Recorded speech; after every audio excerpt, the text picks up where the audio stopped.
მეტყვილ ოპოზიციაზეც მინდა ერთი-ორი სიტყვა თქვა, შემაშფოთებელი ეს ტენდენცია, რასაც ჩვენ უყურებთ, ეს ძალიან ცუდი რამ ხდება მეგობრებო, იმიტომ რომ განადგურებული კიდევ როგორ უნდა განადგურდეს, ჩვენ უყურებთ, როცა არ არსებული უფრო ანიჰილირდება და არ არსებობს. ეს არის საოცარი მოვლენა.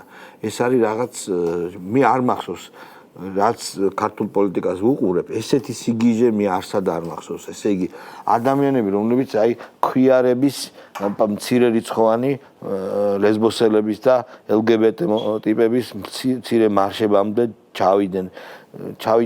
დავიდნენ ჭინკები რო არიან რაღაცებს რო ყვირიან, ხო იცი, არ იქნება სამართალი, ხო და ეს 5 დღეს ძალაში შევიდა კანონი ეს ამერიკული ფარას კანონი ბოდიში გაწყვეტილი დღეიდან ძალაშია და განადგურება მაგათი ნახეათი კი ბატონო ხო და აი ეს არის ესე არ გიყვარდეს ესე არ გესმოდეს შენი ერის დრიტა ეს შეუძლებელი აი არის მაგალითად მარგინალური პარტია გირჩი იაგოს გირჩი რომელსაც რა თქმა უნდა არ აქვს პრეტენზია რომ მართოს ქვეყანა 100,000 ხმას ალბათ აიღებს ამათ ფონზე. რომელსაც აქვს ძალიან დიდი შეცდომები დაშვებული იძახის რომ ჩემი პატრიარქი არის ამერიკის ელჩი ხო? რაღაც სიგიჟეებს ამბობს, გასაგებია და კარგი უნდა ვაპატიო და სპეციფიური ამომრჩეველი ყავს.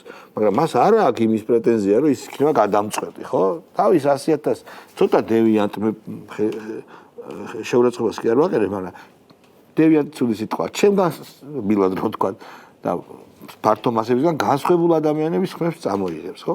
მაგრამ ესეთი მასობრივი სიგიჟე, მელია დაკავება ეგონიათ რომ რაღაცას გამოიწვევს ხალხო.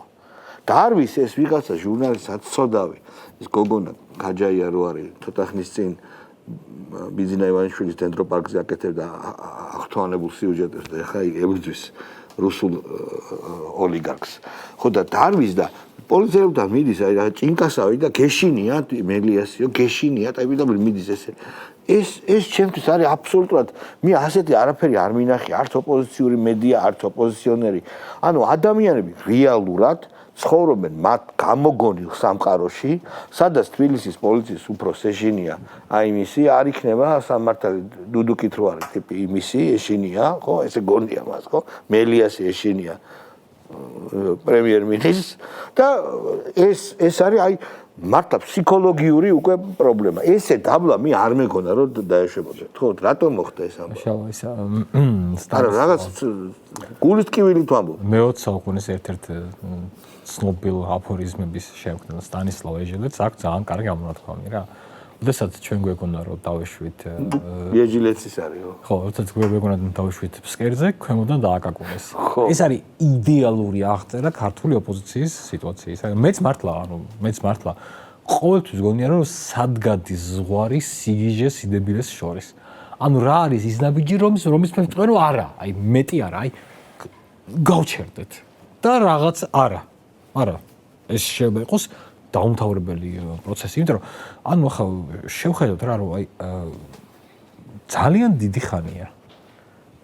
მე-14 წელი იქნება მალე რაც ქართული 20-მა მოვიდა ხელისუფლებაში. ყველაფერი აჩვენებს რომ ამ მკვდრებს რევოლუცია არ შეუძლიათ. კი. ანუ ყველაფერი აჩვენებს. აი აბსოლუტურად ყველაფერი აჩვენებს. რელიგიური, არარელიგიური, მატერიალისტური, NGO ყველანაირი ანალიზები აჩვენებს რომ რევოლუცია არ შეუძლიათ. აი ყველაფერი აი მე არ ვიცი ანუ რა შეიძლება აი რა უნდა მოხდეს რომ მაგრამ მაინც ყველაფერი შიშები ქონდა რომ აგერ უკრაინიდან ბოევიკებს ჩამოიყვანენ აგერ მოლოტოვის კოქტეილებს ხო ის როის ამ საცოდაება და პასუხიც აგეს ამაზე